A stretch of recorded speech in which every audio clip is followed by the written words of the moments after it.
I'm 78 years old, and I'm sitting alone in a quiet house that feels much bigger than it used to.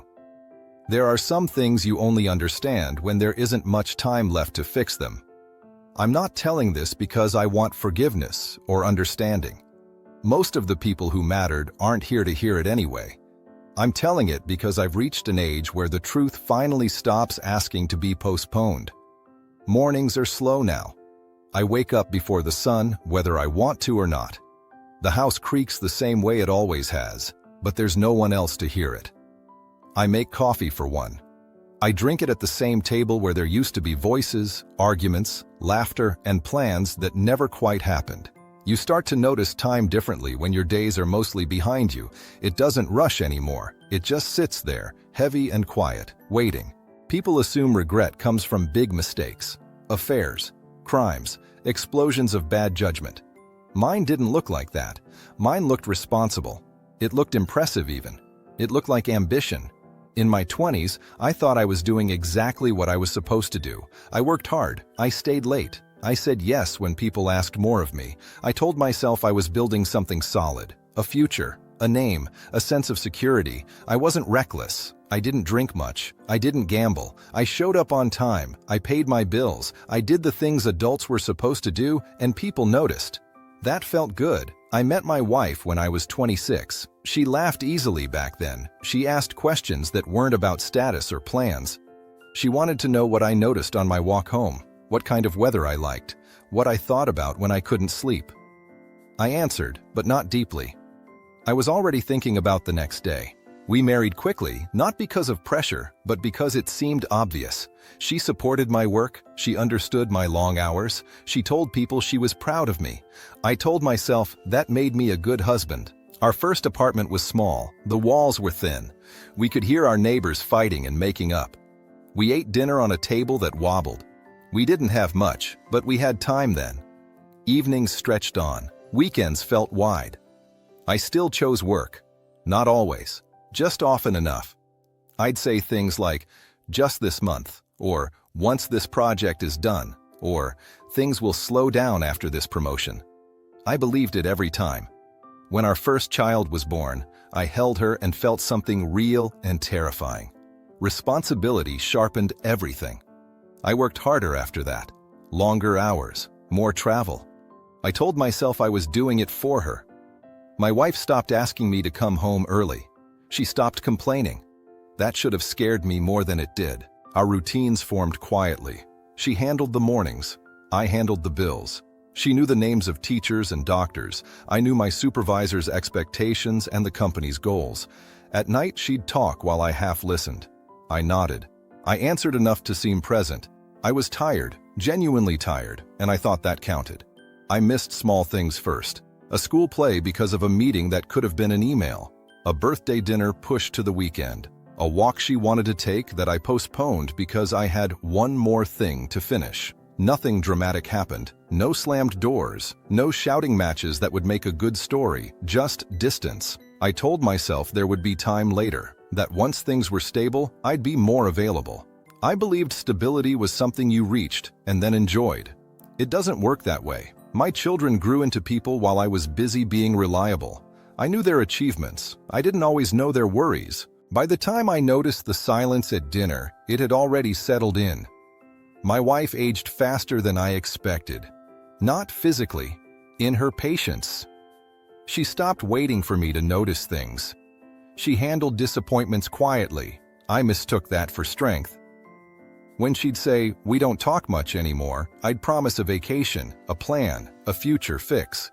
I never said, "Tell me now." In my 40s, the recognition came. Titles, compliments, people asking for my opinion.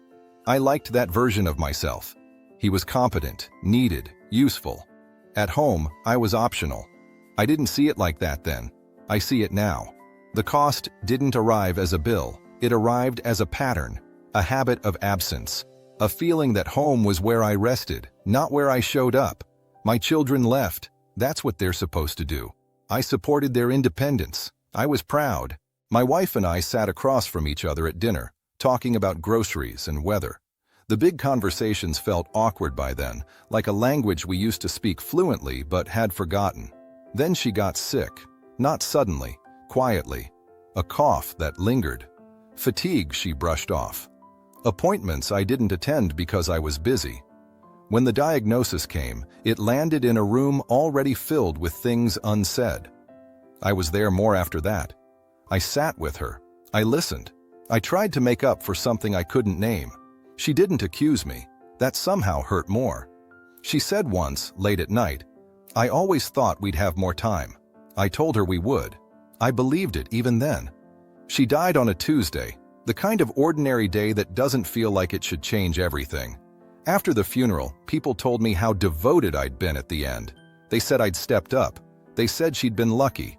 I nodded and thanked them. What I didn't say was that devotion at the end doesn't rewrite the middle. The house got quieter after that. Too quiet. The kind of quiet that rings. I retired not long after. The job gave me a watch and a speech. People shook my hand. They said I'd earned rest. I went home with nothing to do and no one waiting. That's when the full weight of it settled in. Not grief alone. Recognition.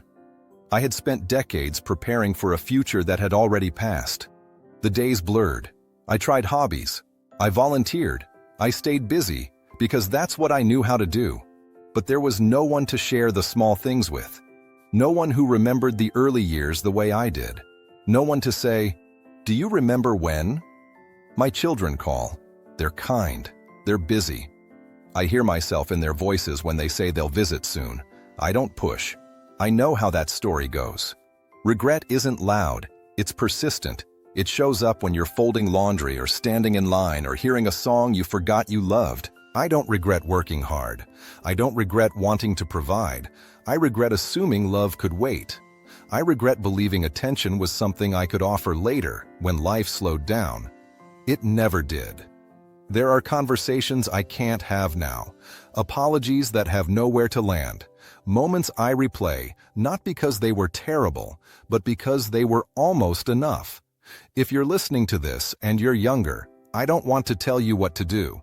I don't know your life. I only know that the people who love you are not part of the background. They are the point. Ambition is patient. It will take whatever time you give it.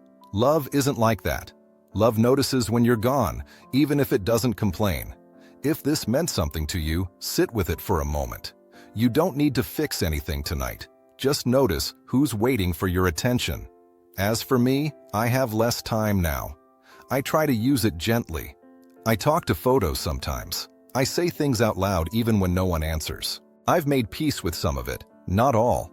When the house gets dark in the evening, I turn on a lamp in the living room. I don't like the shadows anymore. I wish I had learned earlier that being needed at work is temporary, but being present at home is remembered. This is the truth I finally understand. I'm 78 years old, and this is what I know now that there isn't much time left to know it.